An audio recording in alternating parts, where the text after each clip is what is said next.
Assalamualaikum warahmatullahi wabarakatuh.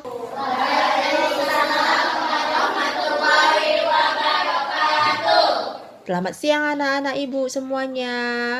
Apa kabarnya hari ini? Baik. Di hari ini kita diberikan nikmat sehat dari Allah Subhanahu wa Ta'ala, sehingga kita dapat belajar dengan baik ke depannya. Sebelum kita mulai pembelajaran kita hari ini, sebaiknya dimulai dengan berdoa. Ayo ketua kelas, pimpin doanya. Sebelum belajar, alangkah baiknya kita berdoa. Berdoa dimulai.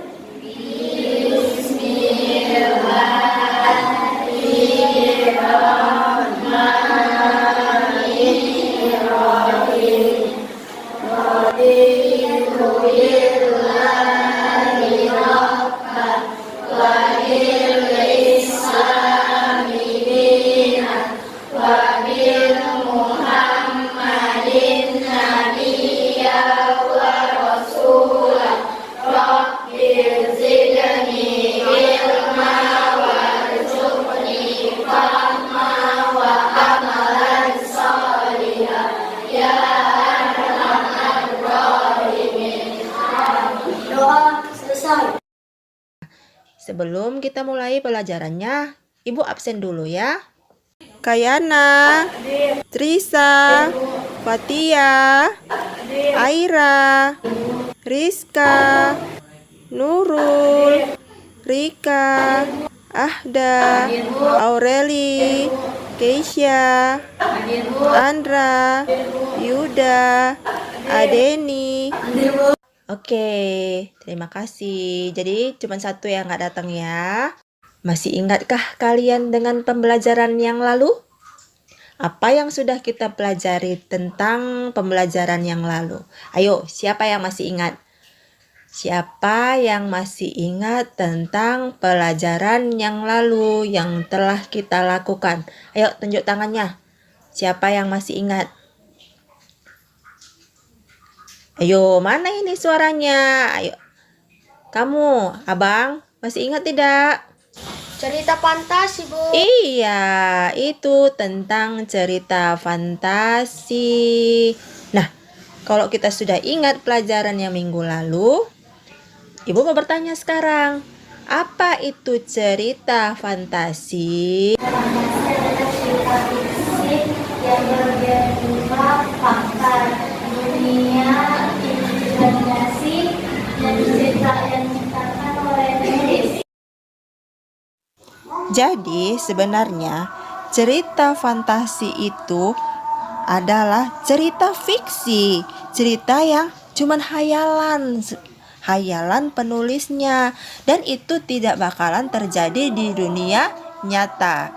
Nah, untuk mengingat pelajaran kemarin, ayo kita lihat cerita di slide yang Ibu sudah tampilkan di depan, agar anak-anak Ibu terbiasa untuk berliterasi. Apa aja tuh berliterasi? Ya, membaca, menulis, berbicara, dan satu lagi menyimak. Iya, mari kita lihat bersama-sama bacaan di atas. Sudah selesai pembacanya? Ya, kalau sudah selesai, sekarang Ibu mau bertanya kepada anak-anak Ibu. Apa yang bisa kalian kutip dari tulisan cerita fantasi yang sudah Ibu sajikan ini? Ayo, siapa yang bisa menjawab? Tunjuk tangannya. Ya, Bu. Iya, silakan kakak jawab. Laila menggunakan pensil ajaibnya dengan bijak.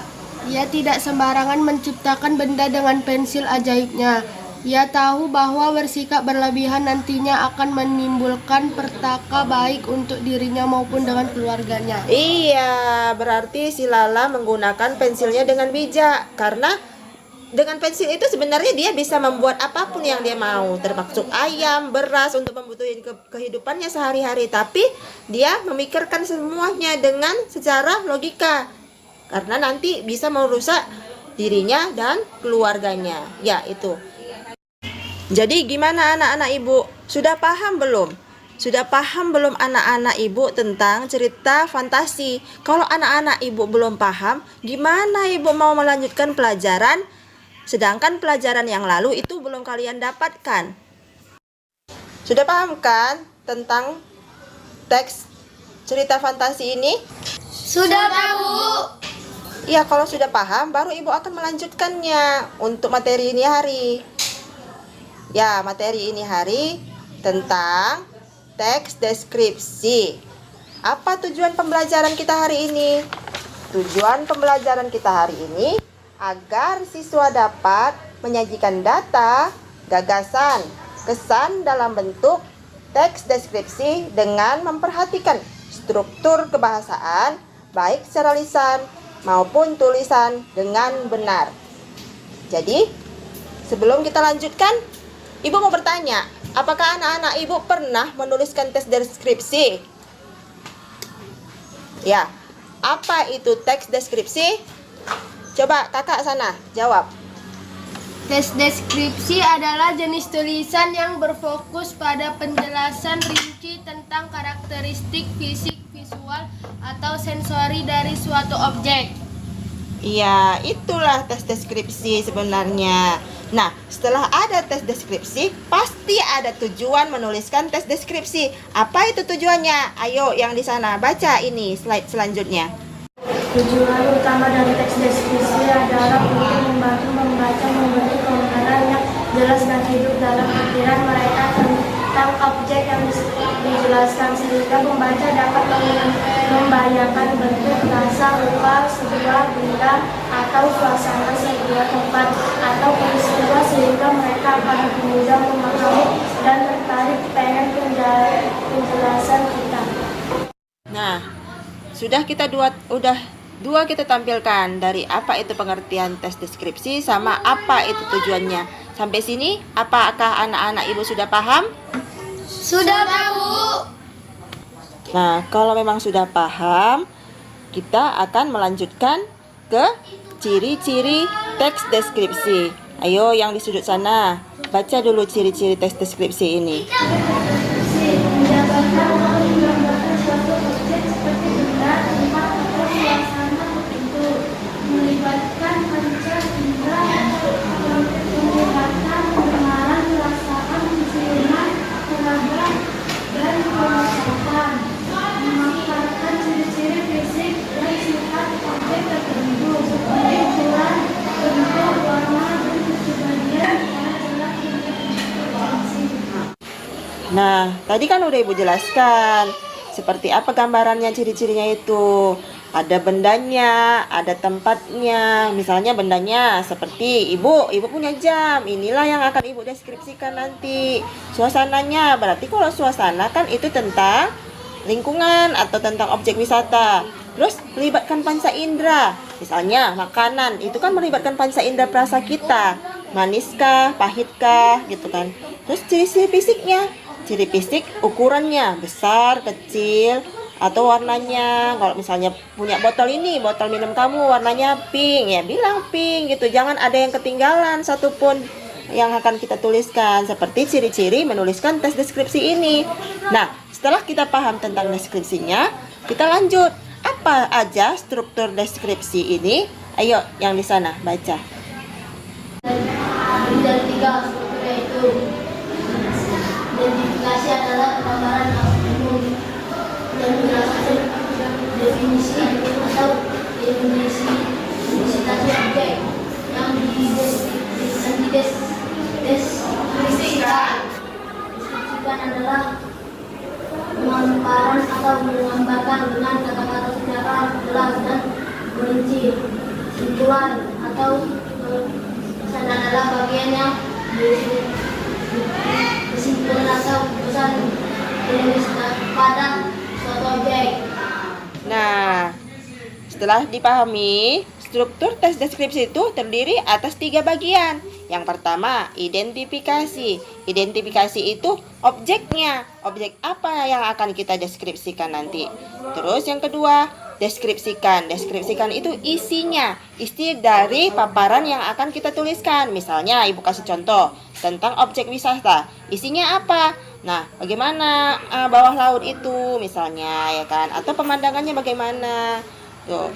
Jangan ujuk-ujuknya tiba-tiba belum ada isinya, ada kesimpulannya. Kesimpulannya tuh di yang terakhir. Yang terakhir itu seperti apa kesimpulannya? Jadi misalnya pemandangan.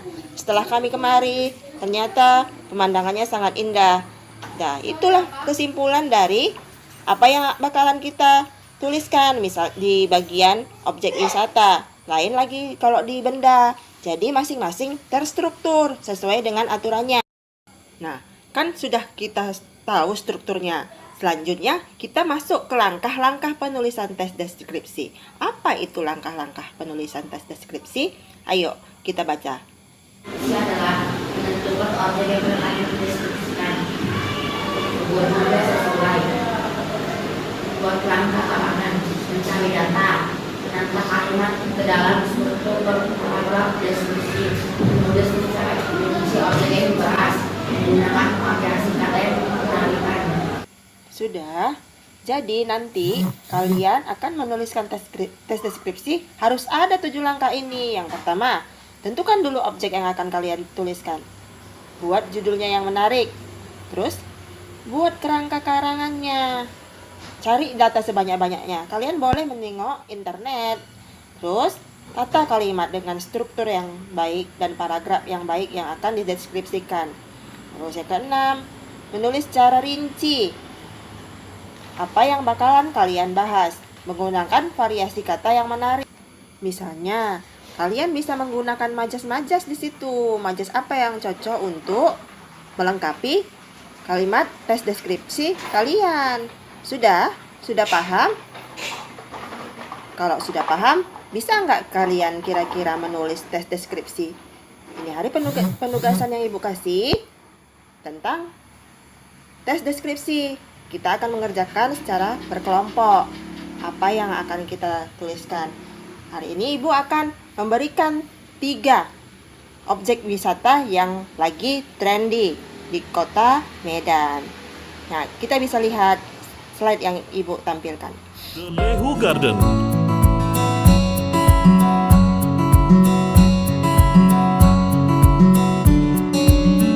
The Lehu Garden merupakan taman buatan yang luas dan dipenuhi dengan aneka bunga. Terletak di Kecamatan Patumba, Kabupaten Deli Serdang, menyajikan konsep taman dengan aneka tema yang sangat indah dan menyejukkan.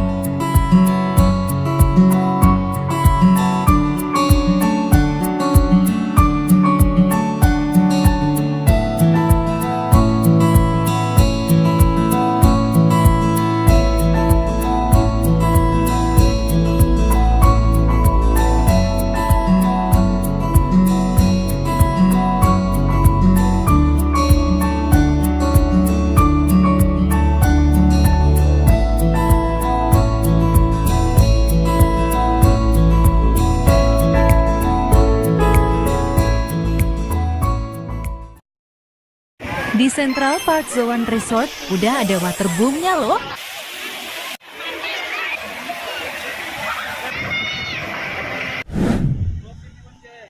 Untuk tiket masuk 50.000 weekday dan 60.000 weekend dan gratis buat anak-anak di bawah 2 tahun. Tiket masuk udah termasuk bisa mengakses ke semua tempat wisata yang ada di sini.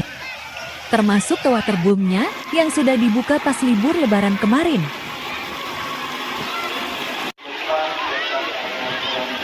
Salah satu waterboom terbesar yang cuma 40 menit dari kota Medan, cocok banget buat kalian warga Medan buat dijadikan tempat liburan bareng keluarga di sini. Dan di sini banyak wahana permainan air yang disukai banyak anak-anak. Untuk kolam dewasa juga ada, cuma nggak begitu luas. Dan rencananya waterboom ini bakal dikembangkan lagi dan diperbesar karena banyaknya antusias pengunjung yang datang ke sini.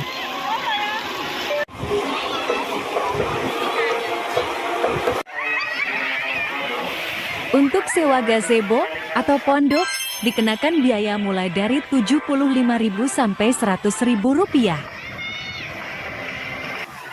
Selain wisata air, kalian juga bisa mengakses kebun binatang yang ada di sini.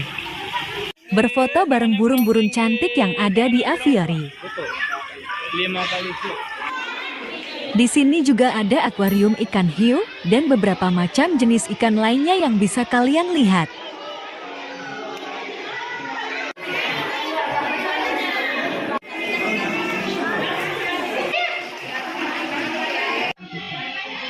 Ada juga museum dan beberapa hewan-hewan buas yang ada di sini.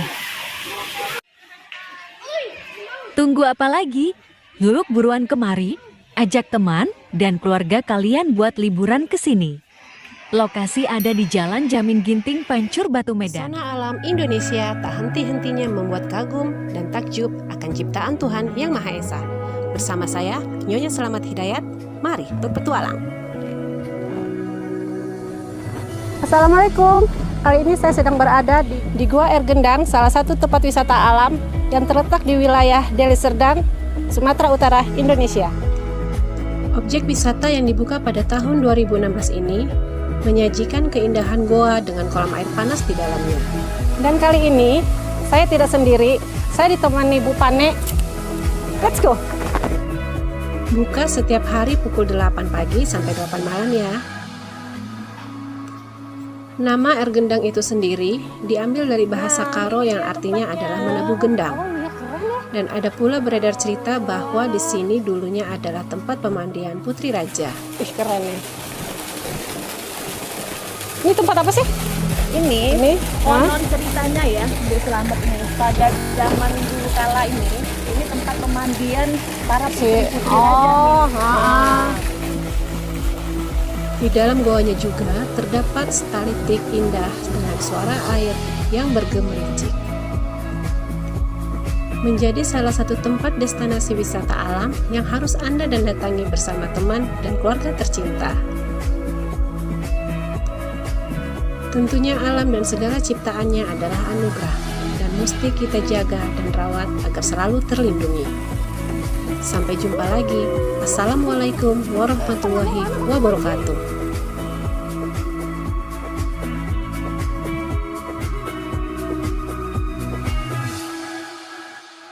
Silahkan satu perwakilannya untuk maju ke depan untuk mengambil undian dan mengambil LKPD yang akan kalian kerjakan.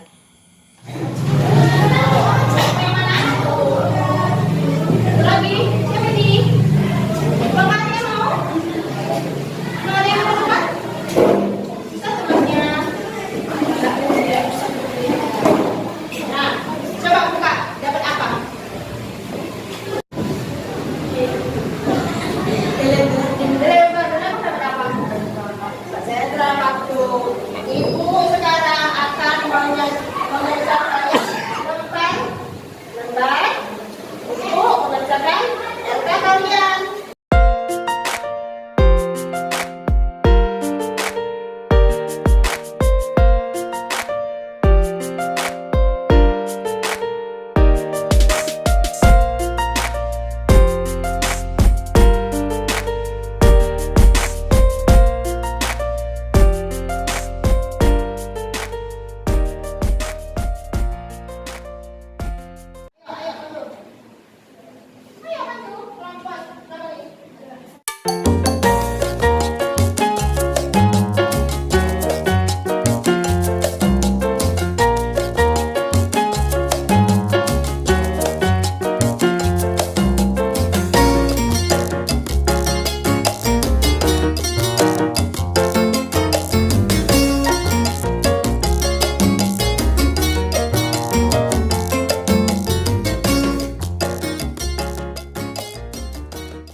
warahmatullahi wabarakatuh.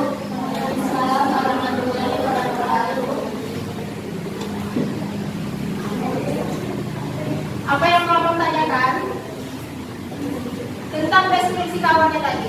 Apa saja yang ada di Sentral Pandu? Apa aja tadi yang ada di Sentral Pandu? Kawannya belum pernah ke sana ya? Loh, jadi kawannya mau tahu apa aja tadi yang ada di Sentral Pandu?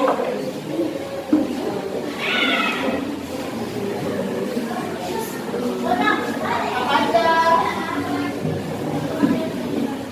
Ada yang kebun binatang, kenapa? Ada yang kebun binatang.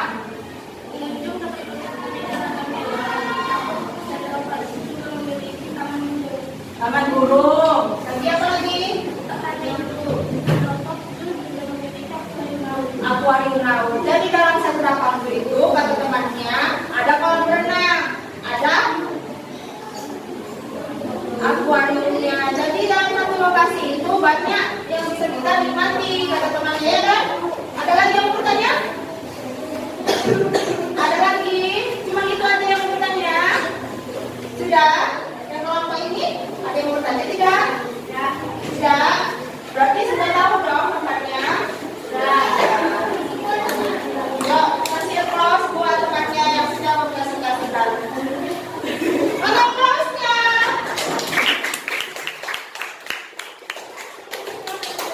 Ada yang bertanya nanti?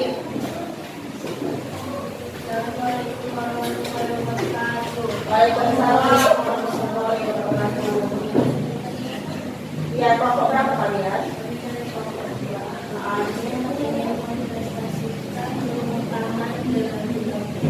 Judulnya apa?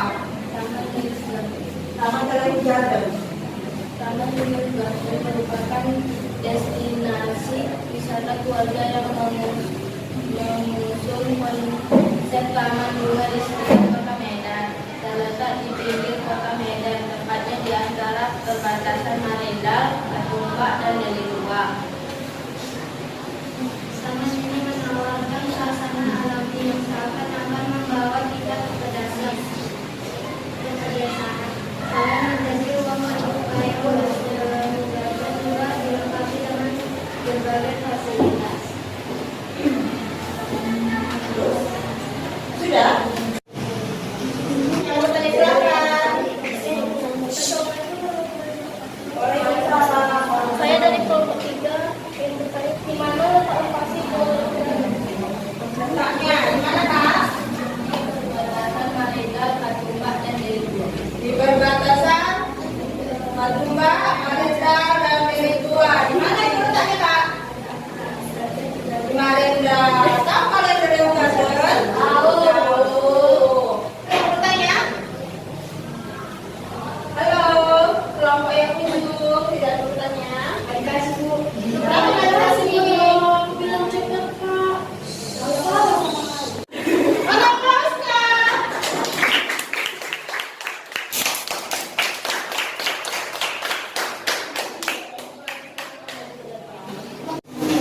Assalamualaikum warahmatullahi wabarakatuh. Waalaikumsalam warahmatullahi wabarakatuh. Gua ingin eksotis. Kelompok berapa, Bang? Yang nomor 1 Ya, ingin mempresentasikan tulisan ini ya, tentang apa? tentang gua Ergendang. Gua rendang. Apa judulnya? Gua Ergendang yang eksotis. Eksotis katanya gua rendang itu. Ayo, silakan. Tulisan. Gua Ergendang terletak bersama teman dan keluarga. Tentunya bisa ramai pada hari libur. Jadi gua ini menawarkan keindahan yang dia ingin dijadikan objek foto oleh pengunjung. Kolam air panas yang tersedia seperti air danau dan dapat menyembuhkan kondisi seperti gatal-gatal, pegal, dan maka bisa menikmati. Meskipun pemberian santunan Tadi kalau edukasi video, berarti kalian harus melihat. Habis itu mendengar. Kalau mendengar berarti menyimak. Kenapa mereka kasih judulnya eksotis? Karena tadi berarti kalian tidak menyimak kan? Kanando ini. Mana applause-nya?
lagi.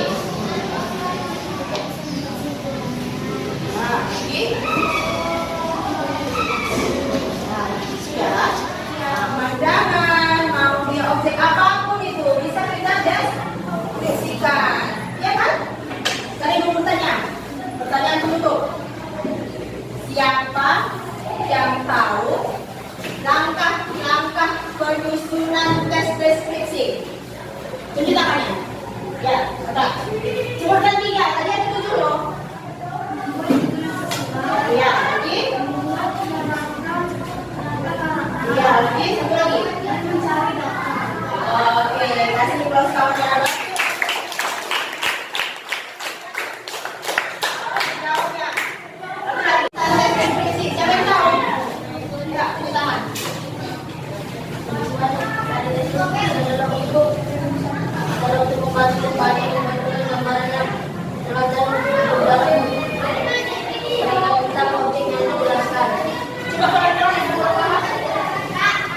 Tujuan dari deskripsi adalah untuk membantu pembaca membentuk gambaran yang jelas dan hidup dalam berpikiran mereka tentang objek yang dijelaskan. Iya, itu tujuannya. Jadi penulisan teks deskripsi itu harus jelas, ya kan?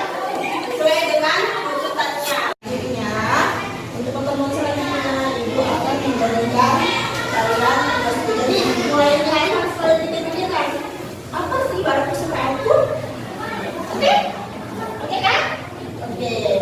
Untuk mengakhiri pertemuan kita ini hari ini, silakan ketua kelasnya untuk membaca doa.